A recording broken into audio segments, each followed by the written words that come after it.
नमस्कार, तुम्ही पाहताय मराठी मंडळी।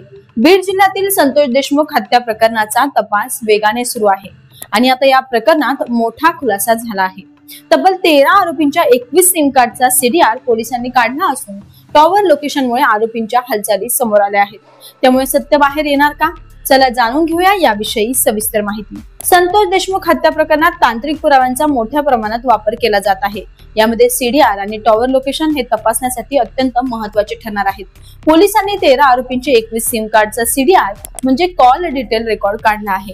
यामध्ये मुख्य आरोपी वाल्मिक कराड, विष्णू चाटे, सुदर्शन घुले, प्रतीक घुले, सुधीर सांगळे, कृष्णा आंधळे, जयराम साठे, महेश केदार यांचा समावेश आहे। एवढंच नाही तर या कॉल डिटेल्सच्या आधारे पोलिसांनी टॉवर लोकेशनही तपासलं आहे। यामुळे आरोपी हत्येच्या वेळी कुठे होते याचा खुलासा होणार आहे। आता या तपासात सर्वाधिक धक्कादायक बाब म्हणजे मुख्य आरोपी वाल्मिक कराडने 3 वेगवेगळ्या कंपन्यांची सिम कार्ड वापरली होती, तर फरार आरोपी कृष्णा आंधळे तब्बल 4 सिम कार्ड वापरत होता। पोलिसांनी याच्या सर्व कॉल्सच्या आणि लोकेशनचा मागोवा घेतला आहे। या कॉल डिटेल्स मधून हत्येच्या वेळी कोण कुठे आणि कोणाशी संपर्कात होतं याचा मोठा खुलासा होणार आहे। चला तर जाणून घेऊया सीडीआर मधून काय समोर आले। एकूण 13 आरोपींनी 21 वेगवेगळ्या नंबरवरून कॉल आणि मेसेजेस केले होते। सीडीआरच्या मदतीने प्रत्येक आरोपी कोणत्या वेळी कुठे होता हे समजले आहे। कृष्णा आंधळे हा फरार असून तो 4 वेगवेगळ्या कंपन्यांचे सिम कार्ड वापरत होता। पोलिसांनी केवळ कॉल डिटेल्सच नाही तर आरोपीचे टॉवर लोकेशन देखील काढले आहे। तसेच आरोपींव्यतिरिक्त काही साक्षीदाराचेही सीडीआर देखील तपासले जात आहे। पोलिसांनी आरोपीच्या सिम कार्डचा सीडीआर विशिष्ट कालावधीसाठी काढला आहे।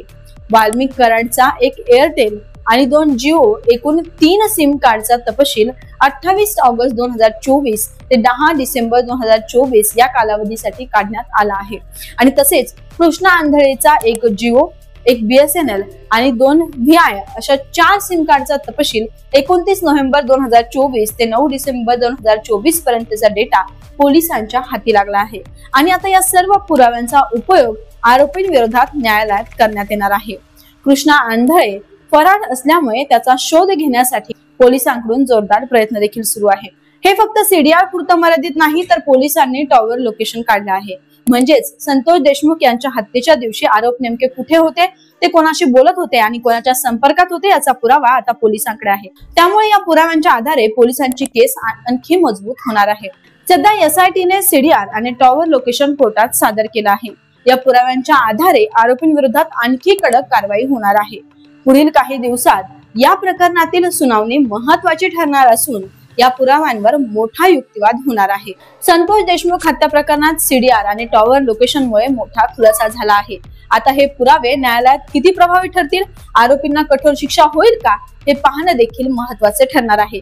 तर यावर तुम्हाला काय वाटतं? तुमचं मत नक्की कमेंट करा आणि अशाच माहितीपूर्ण व्हिडिओसाठी मराठी मंडळी या YouTube चॅनलला सबस्क्राईब करायला अजिबात विसरू नका। धन्यवाद।